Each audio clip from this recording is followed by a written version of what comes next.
kanang pari karon, namata na sila, nabuka na sila. Nga naman, akong ino ng mga pari, gamhanan ganyan ng albularyo, way obispong nag-ordina nila, kita pa! Nga giordinahan ta sa obispo, the fullness of the priesthood na sa obispo, nga kita, what ay salig sa sakramento. Karon ang pari dito sa Jinsan, kibaw mo, day na possess. Kaya doon na mo ko'y team dito. Yahong giubanan kanunay, kay di ko gusto maadto mo albularyo, because albularyo are priests of demons. Uy, pasensya na mo ha, 200% ang akong confidence, masulti ko anak. Daghang albularyo na suko na ko. Gibarang na ko sa uban.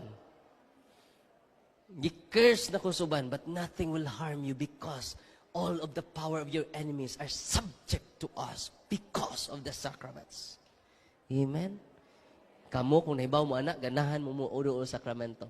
All of your family circles will receive the sacrament of Jesus because Jesus is our Savior. He is the only way, the truth, and the life. At pagpakan ang atong Ginoong Hesus Kristo.